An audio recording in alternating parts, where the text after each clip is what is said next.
இன்றைக்கி ஸ்டோரி காந்தாரி மிளகா பற்றி தாங்க. அதுக்கு முன்னாடி கண்ணை பறிக்கிற மாதிரி 3 பப்பாளி பழமாக இருக்குது. ஃபஸ்ட்டு பப்பாளி பறிச்சுட்டு அதுக்கப்புறம் மிளகா பறிக்க போகலாம்.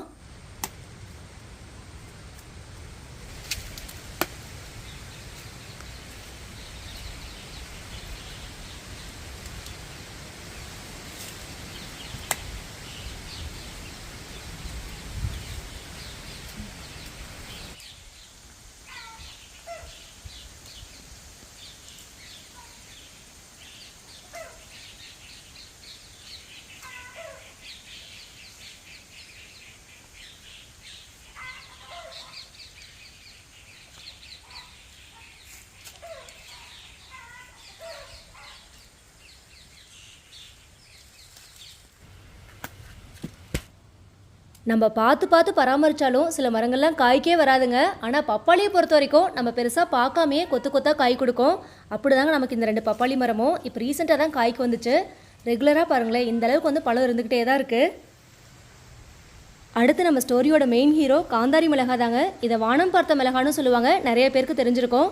நான் கடைகளில் விதை வாங்கும்போது கேப்சிகம்னு சொல்லி தாங்க கொடுத்தாங்க. அது நாற்று விட்டதுக்கப்புறம் பார்த்தீங்கன்னா இந்த வெரைட்டி காந்தாரி மிளகாய் வீட்டுக்கு ஒரு செடி இருந்தாவே போதுங்க, நல்லா ஹைட் போகுது. அதே மாதிரி ஒரே செடியில் பாருங்களேன், கொத்து கொத்தாக காய் பிடிக்குது. 400 காய்க்கு மேலேயே இருக்குங்க. 3 வருஷம் வரைக்கும் காய் இருந்துக்கிட்டே இருக்கும். இதே பாருங்கள், ஸ்டார்டிங்கில் வளரும் போது ஒரே மாதிரி தாங்க 2 செடி வளர்ந்தது. ஆனால் ஒரு செடியில் மேலே பார்த்த மாதிரி மிளகா இருக்குது.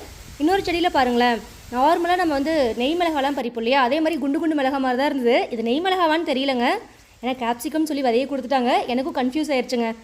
ஒன்று வந்து எக்ஸாக்டாக வானம் பார்த்த மிளகான்னு கண்டுபிடிச்சாச்சு. இது பாருங்களேன், அப்படியே மிளகாவே அப்படி ஒரு சாஃப்ட்டுங்க. இது ஒரு வெரைட்டி. இது என்ன வெரைட்டின்னு தெரிஞ்சால் கமெண்ட்டில் சொல்லுங்கள். ஆனால் செடி பார்க்குறதுக்கு எக்ஸாக்டாக வந்து வானம் பார்த்த மிளகா மாதிரி தாங்க இருந்தது.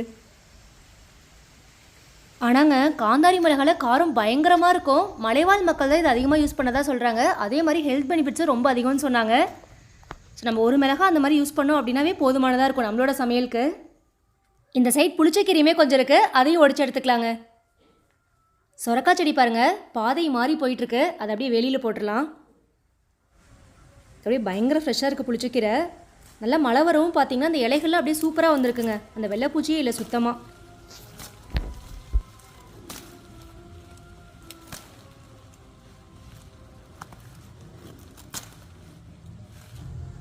நம்ம வீட்டில் புளிச்சக்கீரைன்னு ஒடிச்சாவே காஞ்சு போன செடியிலேயே தான் 2 கத்திரிக்காய் இருந்துருங்க. இன்றைக்கி அப்படி தாங்க ஸ்டோரி.